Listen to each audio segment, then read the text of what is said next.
Hello, my dear children. Your exams are coming, but no tension. Today, we will quickly revise the chapter on climate. It's a very important chapter, yes, but it's also so interesting. We're going to make it super easy together. You know, have you ever really thought about it? Why do you pull out your sweaters and jackets in December? Why is it so hot in May that you can't even play outside, and then suddenly in June and July it starts raining everywhere? The answer to all these questions is just one single word: climate. To understand all this, we will look at these 5 simple topics. This is our game plan for the chapter. Okay, ready? Let's dive into this.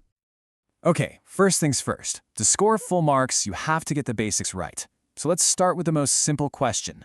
What is climate? And what is weather? Are they the same thing?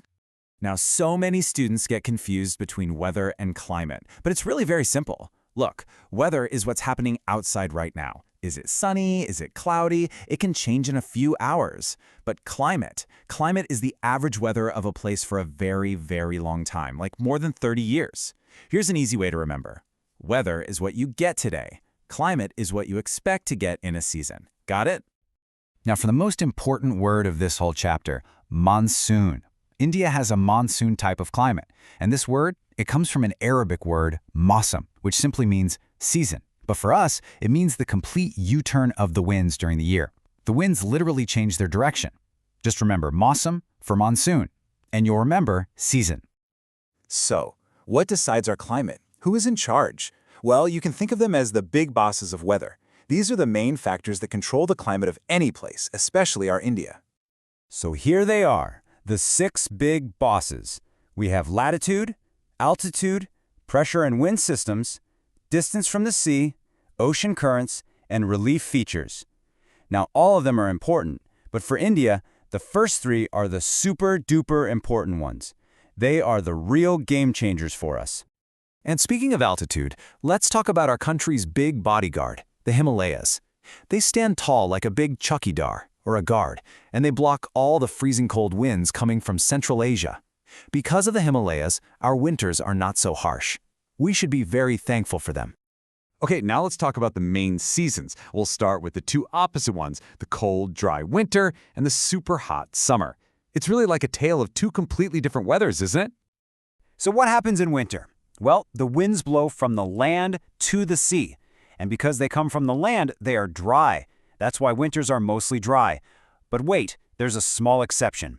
Tamil Nadu gets some rain because these winds pick up some moisture from the Bay of Bengal. Then comes summer. Phew, it gets so hot, right? This heat creates a low-pressure area over North India.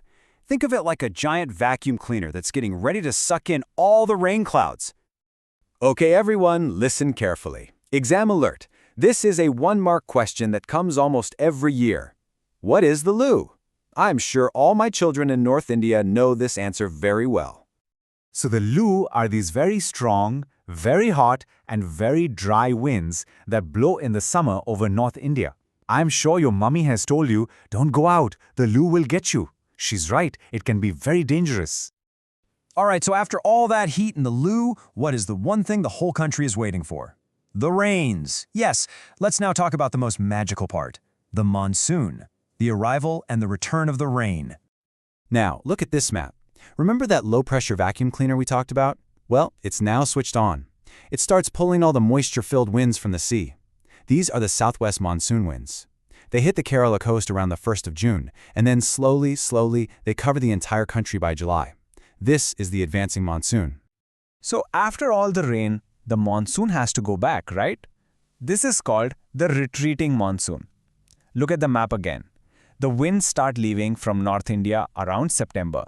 But unlike its arrival, which is like a big burst, the retreat is very slow, very gradual. Here's another very important question for your exam. During the monsoon, does it rain every single day, all day long? No, of course not. Sometimes there are days with no rain at all. So, what is the special name for these dry days? It's very simple. The monsoon has wet times and it has dry times. These rainless periods are called breaks in the monsoon. It's just the monsoon taking a little rest before it rains again. It's a totally normal part of the monsoon pattern. Now, does it rain the same amount everywhere in India? Not at all. Look at this map. The dark blue area, Masanram in Meghalaya, gets more than 400 centimeters of rain. Wow!